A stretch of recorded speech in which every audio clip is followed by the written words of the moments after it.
Greetings everyone, welcome to Chess Advanced, and this game is from the winners bracket of Esports World Cup. And with the white pieces we have former world champion and 5 times world champion Magnus, one of the best players in the world, and with the black pieces we have Jan of Duda. And this game is going to be one hell of a game because both of these players are insane players. And so without further ado, let's start with this game. Magnus starts with d4, we have knight to f6, c4, e6 going for the Indian defense, and we have g3, d5, and here just bishop to g2. D captures, queen to a4 check, just trying to throw Duda off his preparation, knight bd7, knight to f3, but just this a6.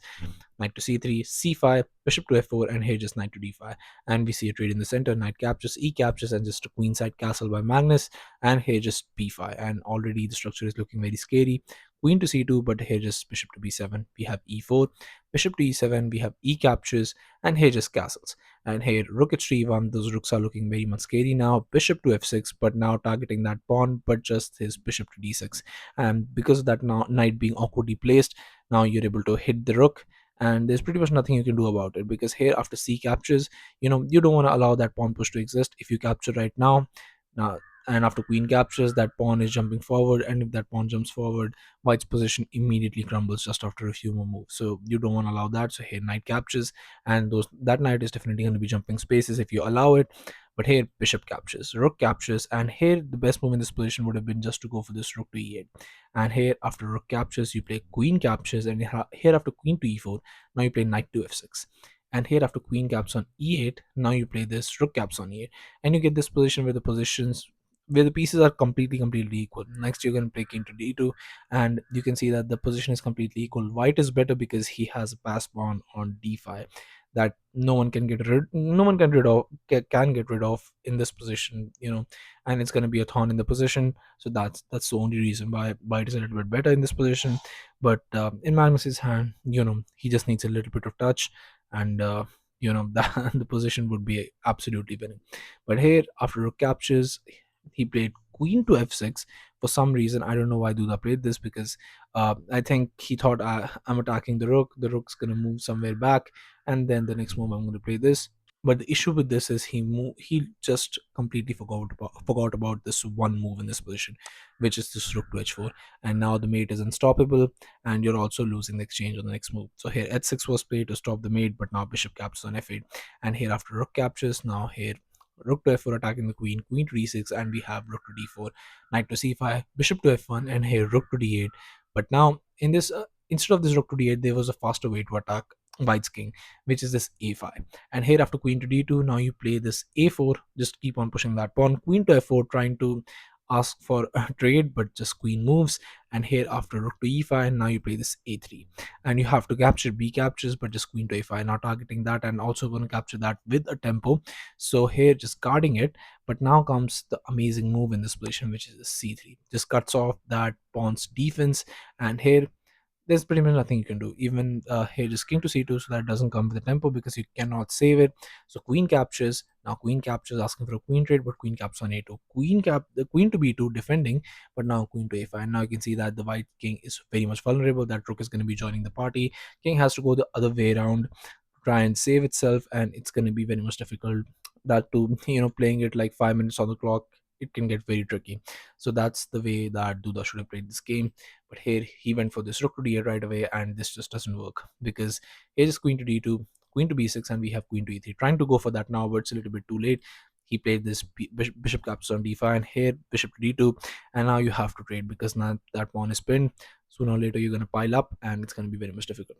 And if you're wondering about this does not work, because you just trade, and here there's tension between the queens. So here even if you trade, you're just going to capture with the rook, and you're going to be in a completely winning position. So here just bishop captures on g2, but now rook captures, queen captures, and here queen captures on c5. And the way to play even in this position is completely lost, by the way. But even if you want to find a decent move in a completely lost position, that is this bishop to f3. You have to understand that you have to cover this square. Now white is going to be looking to jump in with the rook, but if white does that, it's going to get mated in one. So here is queen to f5 attacking the bishop, but here bishop to c6, just guarding that square. So whenever the queen moves, that check is not going to come in just one move. Here h4, but now just a5, just pushing those pawns against the king side and threatening white's king. queen to f4, but just queen to a8. And here after queen to d4, you play a4, but here after a3, now you play this queen to c8. And here after rook to e5, now you play this queen to h3, now targeting white's king from behind, but here just king to d2. And here after bishop to d7, now you play king to c3, queen to f1, and here king to b4, queen to b1, and here king to a5. And you can see that this position is very much difficult because you have to play get the king all the way to a5 to after bishop to e6, saving those pawns. But now you're able to grab this pawn. You're gonna grab that pawn as well, but you can see that how much the king is vulnerable. So the position is very much difficult to win. It's gonna take at least like 90 moves to be able to completely get a winning position, and so that you can be sure that you're gonna win this game. So it was definitely a tough decision, but hey, this is the decision that Duda should have made. But instead, he went for this bishop to h3, and here again, I mean, from the beginning, positional blunder where he lost the exchange, and now he plays this. I mean, it's just very much hopeless. This position is queen to e7, asking for a queen trade, but queen to a5. We have rook to e3, bishop to e6, cutting off the connection between the queen and the rook, and here just queen to d6, but just c3. Trying to do something in this position, rook captures b4, attacking the rook to c6, and here just b3. Now that b3 move is a very good move by Duda, because that is the only move that gives Duda something in this position. So rook caps on a6, but here just queen to e1 check. Queen to d1 block, queen captures on f2, and we have a caps on b3, queen to e3 check, king moves, and bishop caps with an attack on the queen. Queen to f1, but just queen to e4 check, king moves. And you have to understand that this position is very much critical. As you can see, even with the bar, I mean, it's a draw or a draw-ish position even after being exchanged down. So there is just one move in this position that can save you. So I'm going to ask you to pause the video and try and find out the move yourself, and just give this position a thorough analysis, because you're going to love it if you find the move. So congratulations if you're able to find this move, and the move is this beautiful bishop to e6.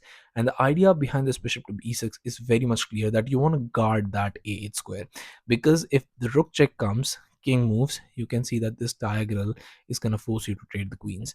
And only after once you trade the queens, there is absolutely no hope in this position for black. So here, but in this position, Duda completely missed the idea. He played again queen to c2.